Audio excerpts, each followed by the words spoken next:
several other groups that share some of the same views with regards to the application of human rights and the equalization of the application of law with regards to black people around the world. So we are an affiliated yet local all-black militia, and we are, at last report, have never been classified as a hate group by the Southern Poverty Law Center, have never been classified as a terrorist group according to the Southern Poverty Law Center. So we don't wear those titles, and some folks would tend to equate us to on the level of the Black Panthers, one of these other groups that have already been around for a while, when in fact we're an entirely new organization comprised of a law-abiding American citizens who are legal gun owners, many of us are veterans, many of us are regular citizens from all walks of life that got organized into what's now known as the NFAC, the Not Effing Around Coalition, if you will. And if you Google us, you can learn a lot more. Or you can visit our website at blacknfac.com. That's right. And everything I've witnessed, I've seen news reports and whatnot, all show that your harmony with law enforcement and with municipalities has been 100%, which makes it very upsetting to see what has transpired over the past few weeks with you. And that is the arrest. You were arrested recently, and you're so much more obviously familiar with these charges, these trumped up charges, I would say. Can you explain to us the situation that happened and what the arrest was based on?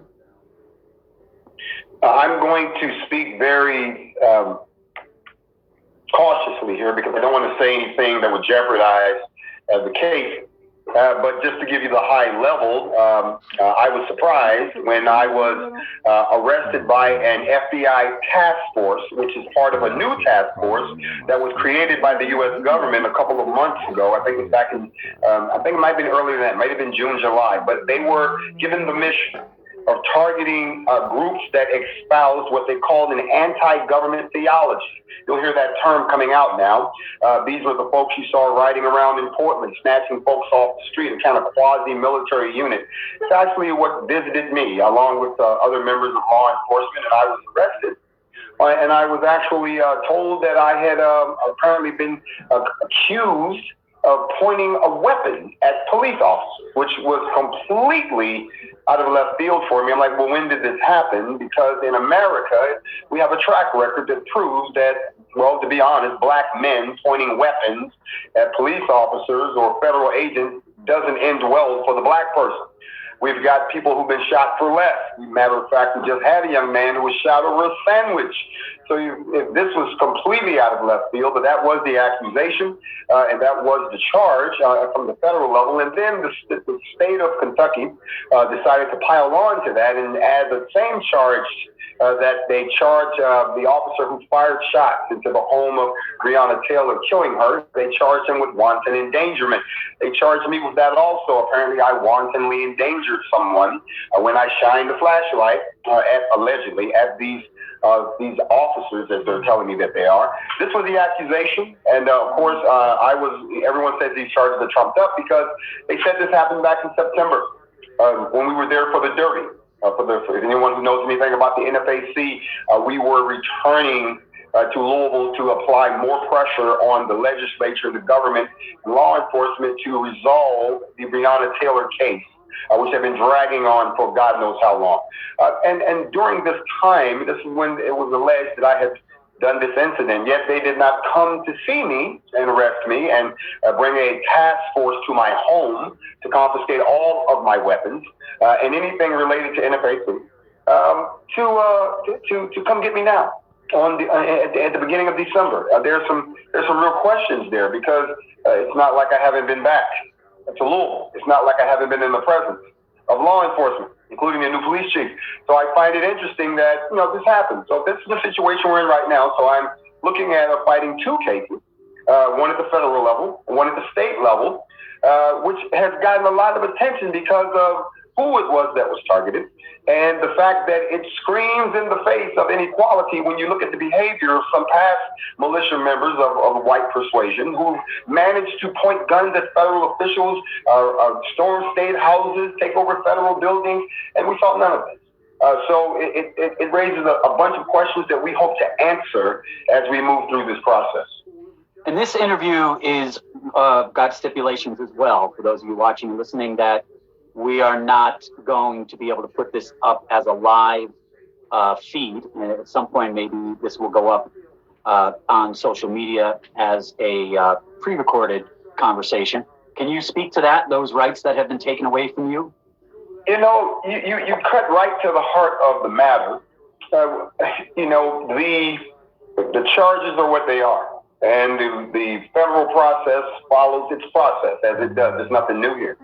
What we found interesting was that one of the conditions of me being released from federal custody was that I was not conduct activities on social media, specifically social media, not the internet, but social media. And when I heard this, you know, the question was raised, why? Well, what's the deal with social media? What does social media have to do with this entire affair? Well, the answer was this is just one of the conditions. You can either accept it or you can stay in federal custody. So, of course, thinking that, well, we'll fight this later in court, I went ahead and agreed to it. Thus, I've been silent on social media. Here's the catch. The catch to it is this. Why was it important to add that? Well, you have to remember that outside of the NFAC, I'm very popular as an internet personality, so to speak. I have a radio show that I do called Facts Over Feelings, and another morning show that I do called The Morning Mental, which, you know, depending on, you know, your religious preference or your knowledge of history, may not be your cup of tea. But at the end of the day, there's a huge following there. And it was those people who put pressure on law enforcement, put pressure on the system, made phone calls and came walking through doors when they did arrest me, that expedited my release. So therefore, them silencing me or taking away my First Amendment right speaks more so to the question of what exactly was the purpose of this exercise. Was it really to disarm me, or was it to shut me up? Because of the fact that the popularity and the message of inspiration across the Black community that was being seen as a direct result of the manifestation of the NFAC was something that would probably run counter to some of the gun proposal policies of the incoming administration. If you study Joe Biden's gun plan, folks like myself and organizations like the NFAC and even white militias would find it almost impossible, extremely expensive to own the firepower that the Constitution allows us to own today. So I think that there are some decisions that may have been made at higher levels that we need to start to dismantle this culture that has developed in America over the last 8 to 12 years, where we now have these groups of armed citizens of polarizing views that at some point may initiate some type of conflict, even though the NFAC has never attacked anyone, has never threatened anyone. The NFAC has never had to fire a shot nor had a confrontation with anyone. We have a completely zero track record because we operate within the confines of the law.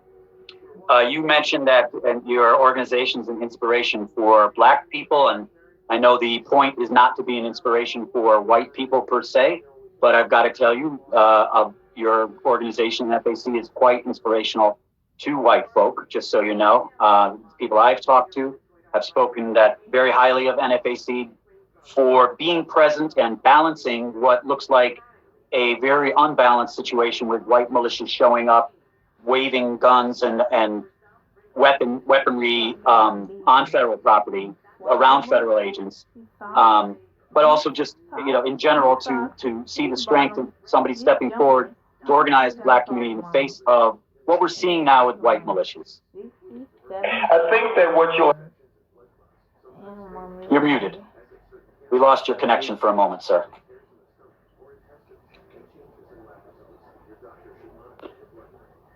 I'm not sure why that kicked in. My phone should be silent. All right. There we are. It is back silent again. We shall not be interrupted. I wanted to add to what you just said that I think that, and I've heard this, what you said echoed in many areas, but I think what's interesting about the current situation is that when you start to look at the fact that the NFAC has operated within a certain methodology that, as you said, does kind of land us in the middle, bringing sanity to an insane situation, yet not going over the edge, taking us into chaos, which is what it has the potential to do. Most people think that when you introduce guns into a protest, that all of a sudden the risk is increased. What people fail to realize is once violence is initiated within a protest, it is no longer a protest. It is a riot. And that in itself is a crime. So people are confusing protest with rioting, tend to believe that the introduction of unorganized guns, I would agree, would result in some form of chaos. But organized, well-regulated, militias, present at these protests simply as a show of force, not to engage, not to provoke, not to be incendiary to anyone. Just a show of what militias have been in history. They are political tools. They are an exclamation point at the end of a sentence. They are not there to attack anyone. They're there to defend their point if necessary, or if negotiations break down, to at least be able to retreat, to beat a hasty retreat in fashion. That's the purpose there. So when you think about the fact that, number one, you're talking about a group that follows a leader, when most folks have tried what they call decentralized movements, but there's no central spokesperson. Everyone's pretty much operating like a McDonald's franchise. They're doing their own thing, Burger King. But here we have a structure, and I think that's something that a lot of folks, we try to exemplify as a blueprint. NFAC was a blueprint for other folks to emulate, so we could bring chaos, bring order to a chaotic situation. Now, we also developed this methodology of holding each other accountable within the group, identifying what our goal was, not just going in to be there. You know, we had to have a specific reason. Justice for Breonna Taylor was a prime example. Making sure that everybody, even no matter how you felt about the situation, maybe you just weren't cut out for this particular type of organization. Making sure we screen a lot of those folks out. And last but not least, making sure that we realize that life is bigger than social media. Yeah. This is not social media. This is the real world. We don't talk on social media unnecessarily. We try not to get caught up in the social media world and some of the rumors and some of the,